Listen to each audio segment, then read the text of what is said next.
Yeah, so... Okay, your job's done. So, we're going to just go around doing a tour of the paintings. What do you want to start over here? Yeah, so Yeah, let's I was start in there. for 6 years. What were you?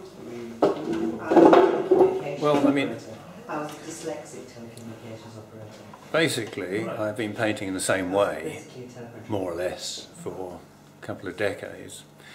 And I got fed up with it, because it was very slow work, black outlines and flat colours. And finally, I decided I was going to do a different painting. I had been trying to do a different painting for about 10 years and never succeeding. At the beginning of last year, it was like sink or swim. If I don't do a different way of painting, then I'm going to give up painting because I don't want to paint like this anymore. So these are the early attempts at not doing black outlines and neat black outlines and flat areas of colour. So for me it was very daring because it wasn't completely flat, it was slightly different colour. Still very strong outline but no black. That's where I started. It doesn't look very daring for anybody else, but for me it was. And then it kind of moved on.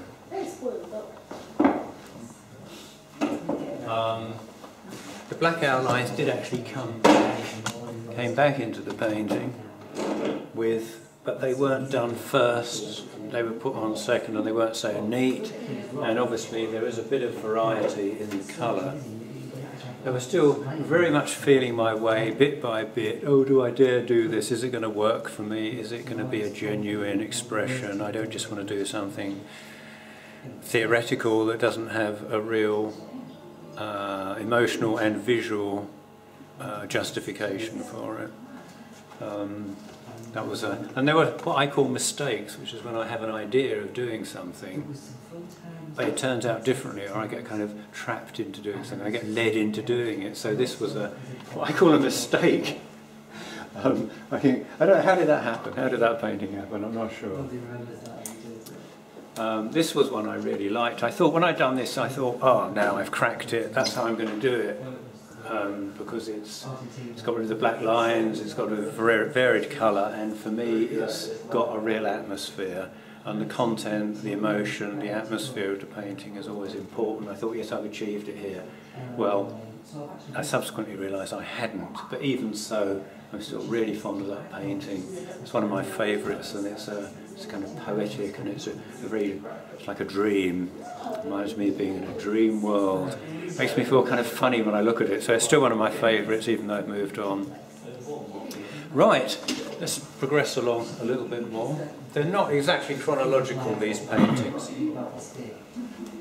What I decided to do in the layout of the show was curate them by subject matter rather than by style. I think it's easier to relate to the work when similar subjects are grouped together. So here we have the teapots, and the wine glasses, and the condoms, and here we have the skulls. By the time we're looking at these paintings, I had kind of, if you like, broken through. I had found the way I wanted to do it. So I had reinstated the outlines, although no longer black, and of course no longer meticulous, particularly if you look at something like this one. The outline's very ragged. I'd managed to get in lots of colour, varied colour, broken colour. This is one of my favourites because it's like really spontaneous and energetic and emotional. And to me there's a real, although it's a kind of very schematic cat and rabbit and skull, there's a real feeling, a psychology in the faces. You can sense their states of mind from looking at the expression on the face. Because I was working through sort of stylistically, I decided to simplify other aspects of the painting. So I kept to a consistent size, I kept to simple subjects, skull, cat, rabbit, teapot, mug, glasses, wine bottle. Kept to simple subjects so I could concentrate on the way I was doing it. There were subjects that mattered to me, subjects I was interested in exploring, and they were expressive, but they were relatively easy to depict. So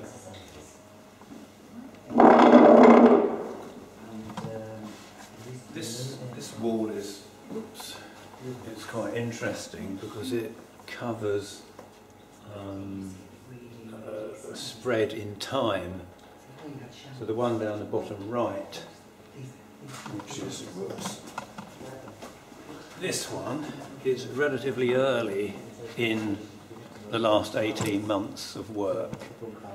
It's got rid of the black lines. Well, that was even earlier probably. I was still having the black lines and sort of starting to modify the colour there. I got rid of the black lines. You can see almost like going methodically step by step. That was a bit of a mistake because the lines became too regular, but it's one of my favourites nevertheless, and I think it works well. But I thought, no, I don't want to do lines that are kind of quite so neat and quite so angular as that. That's another one where the lines started becoming too neat. I've always got this tendency towards neatening things up, and so my sort of a lot of the struggle is whether I'm neat or whether I can be more rough and spontaneous. That one at the end I tried doing without any lines at all. Although I found actually, although I hadn't got the lines, the edges were neater quite often than when I was doing something with lines. So I thought, actually, if I put the lines back in, I can be sort of rougher than when I get rid of the lines.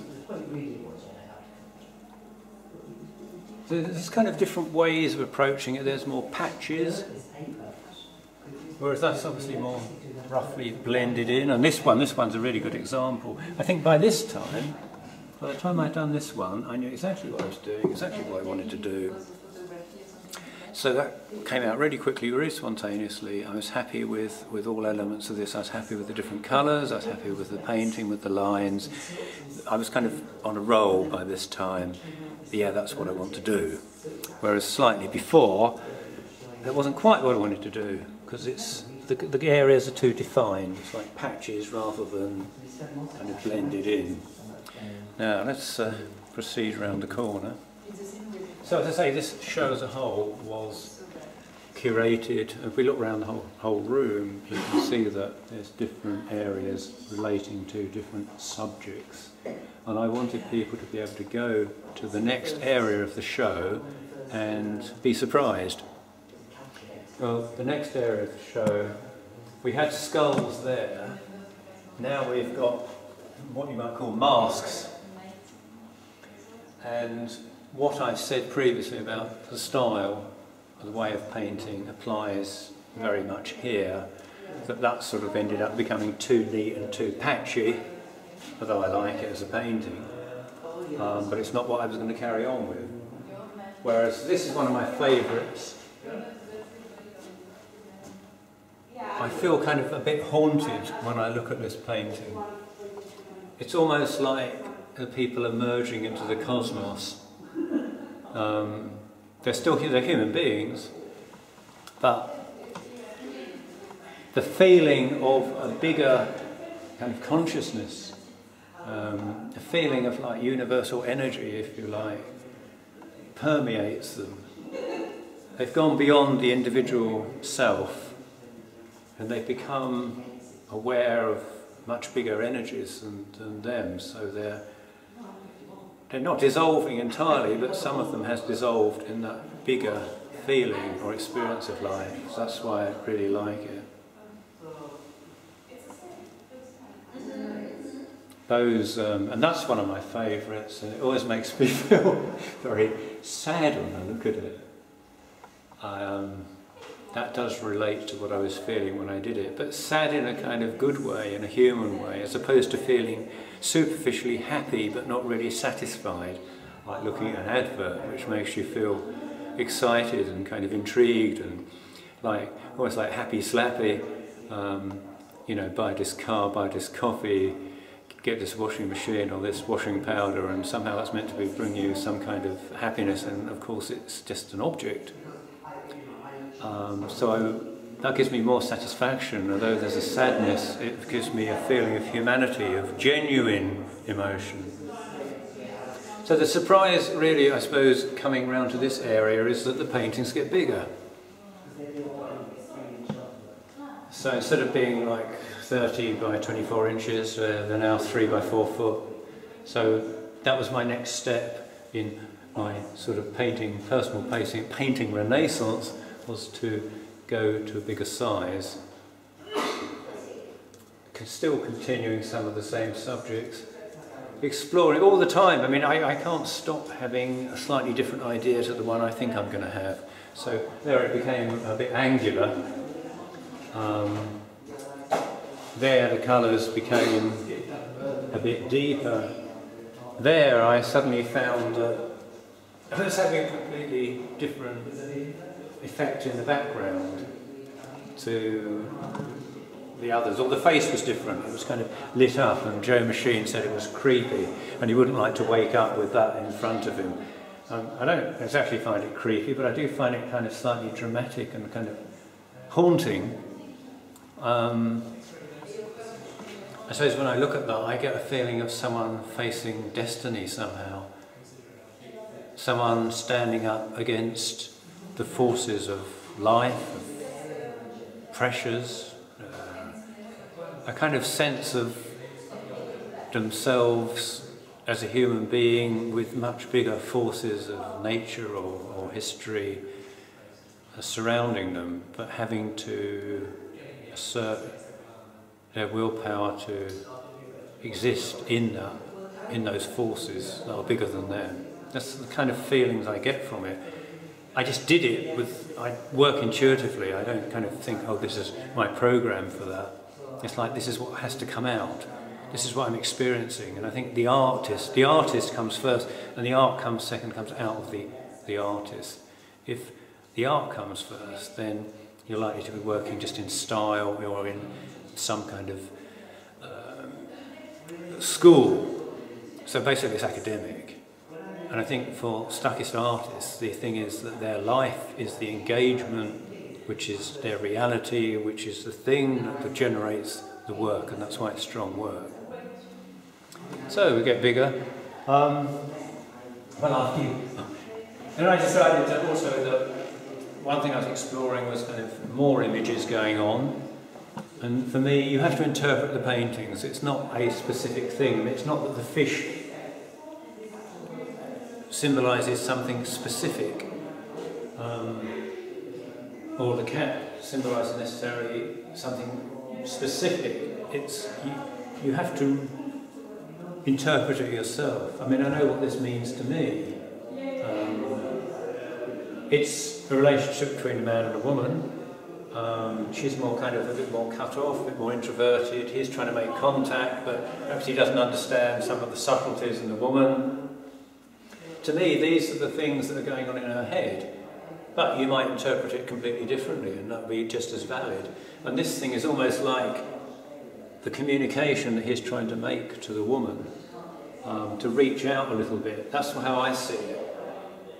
Although I've actually said it's in her head, so it's ambivalent. It can be two things at the same time, because at the end of the day, it's what it is, it's what you see. And to me, these are the things that are, as they going on in the head. Some things you might not like a spider. Why is there a fish up there? Well, we think all kinds of strange things. Sometimes we think there's a fish floating in the sky. Symbolically, maybe the fish indicates something out of place. You know, it shouldn't be there, but it is. And so often in life there's something that shouldn't be there, but it's there regardless. And after going slightly bigger, I decided to go bigger still. And also by this time, and this was all done very recently before the show, I've been deciding I want to have more subject matter. Now I know the style is more natural, and I've kind of achieved that. I want to explore other things conceptually, in particular other symbolic things. So I've been doing a lot of research on fashion, on animal shapes, which you can see here. For example, was the 18th century gentleman, the fairy, the sort of dinosaur and the rocket. So it's not so personal here. The other ones are very much to do with the relationship with the woman and the man, or the couple represented by the rabbit and the cat. It's not really about a relationship, this is more about history, time, imagination. Things that, well actually, could all be more or less in the same space, I suppose. You could have this 18th century gentleman occupying the same space on Earth that the dinosaur did. Or actually saying, we think there's a huge gap between the dinosaurs and us, but in terms of the history of the universe, there's not a big gap at all. It's putting things together that exist, that I think about, that don't normally get put together. Like 18th century man, a fairy, a dinosaur and a rocket. Again, it's like a visual poem. It's evocative, or it's meant to be. So it's something to point and remind people of things that they might not otherwise think about. We tend to think the 18th century as being very distant, and actually most of it is very close.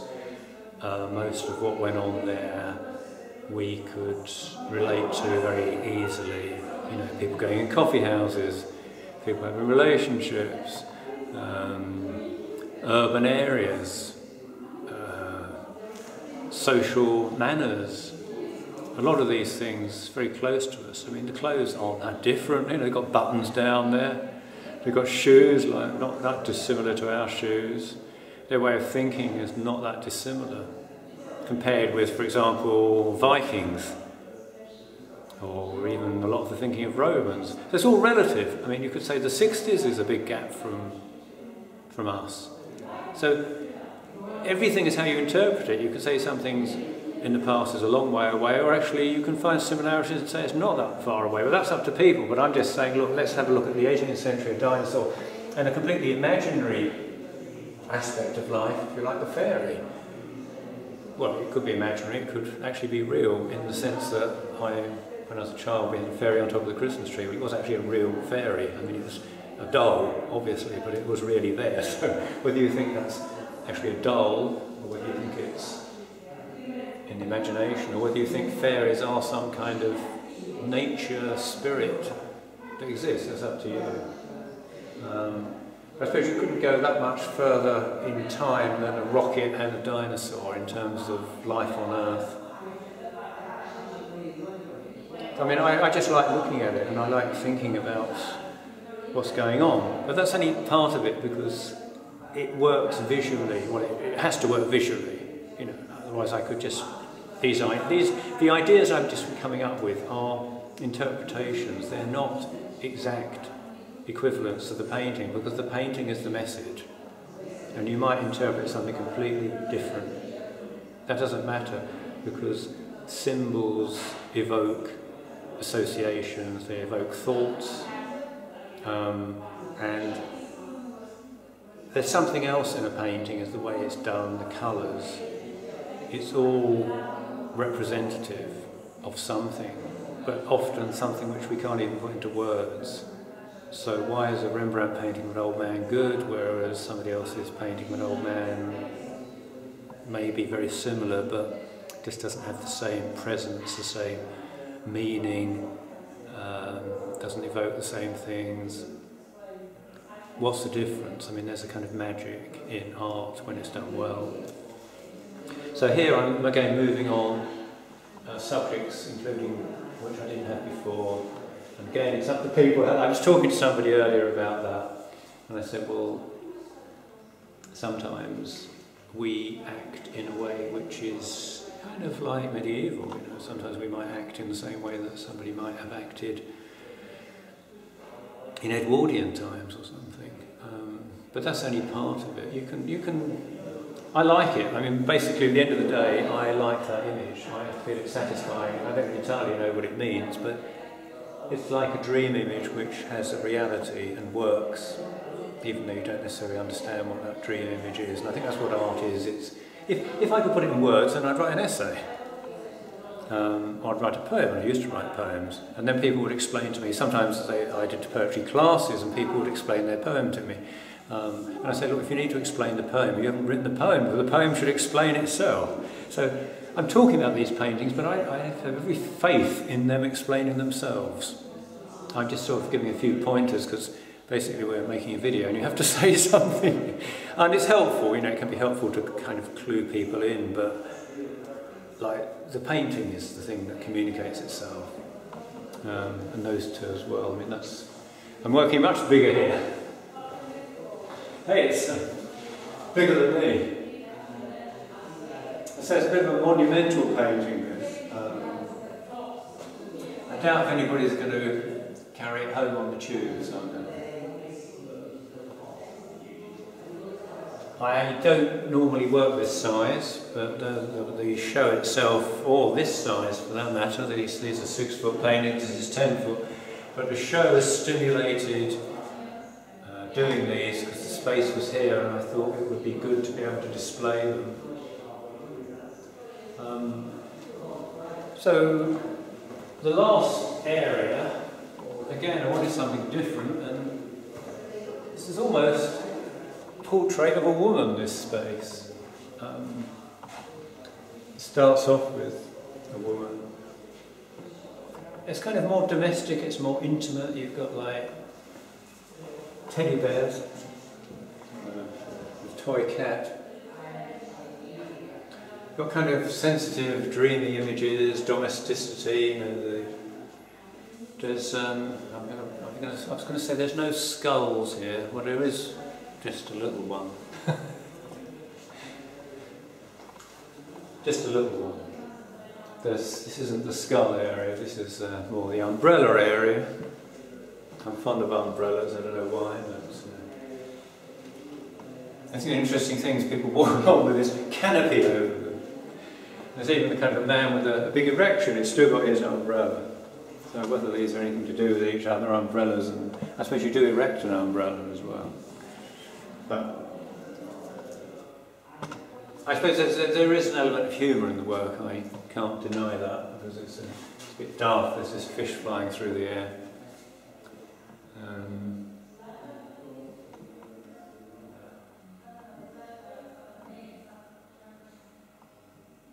I like to open up and try and remove inhibitions, and the Stuckist Manifesto talked about uncensored expression. And I think normally if you use those terms, people will start thinking you must be talking probably about sort of sexual things. That's like uncensored, you know, because you normally censor those things.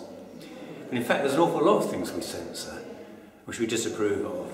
And part of my uncensored expression is to have toys. As I mentioned, toy cat, toy rabbit. They're not normally things that an adult would, especially a male adult, would kind of connect with.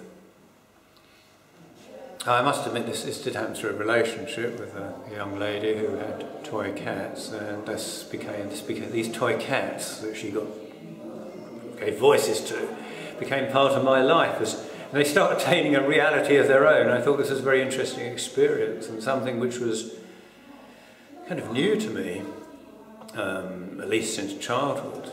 And I wondered if I sort of explored this by myself, what the effect would be. And I found it was kind of very interesting actually. If you've got a toy cat and you get it to talk, it can be quite comforting, or it can bring up ideas that wouldn't normally come up without that. Sort of like, I suppose it's like people use a ventriloquist dummy. So I'm now very, very proud of the toy cat, which was, you know, as I say, stimulated by somebody else who we know, who's also an artist who did pictures of toy cats. So I should give some credit there to Jasmine Maddock, who otherwise will accuse me of copying her probably. And definitely this one here, the tank plant was definitely an idea from her. She did the tank plant. I thought that's a good idea. I'll do a tank plant, very different tank plant. But I think that's how artists work together, especially in a group. She was part of the Stucker, she's not anymore. But when you work in a group, you know, you cross-fertilise, you pick up ideas. Well, people pick it up from all over the place, you know. And the thing is, whether you make the idea your own, whether it's genuine to you, or whether you're just kind of copying, and if it's something that sparks off a connection and then you transform it into your own way of depicting things, I think that's a good idea. I don't have a problem about that at all, and I'm quite pleased when I can credit somebody, you know, that they've influenced me. And I know one of the people that influenced me years ago was Joe Machine, who did dinosaurs with an axe. And I thought that's a great idea. You don't just do a person, you do them with an object. So I did a woman with a rat. And in fact, I suppose it's come right through now to doing people holding umbrellas or mobile phones. And in turn, Joe said, well, you know, you got this idea of doing some black outlines from what I was doing. And I think that's a very healthy thing. So in summary, I am kind of quite amazed that I don't know where this work's come from, and how after many years of working in another way and trying to change my style, I've suddenly changed it, and it's become so natural to me that when I look at the older paintings, I wonder who did them. I quite often look at these paintings and wonder who did them as well, actually. It's been tremendously empowering. I mean, it's revitalised me. Definitely I was slowing down. I didn't do any painting for over a year. And then I came back and did this, and I just not stopped painting at all until the last year and a half. And I'm very grateful to the Trispace gallery for giving me the space, putting on the show, allowing me to see all the work laid out. And that's about it, and thank you for the filming.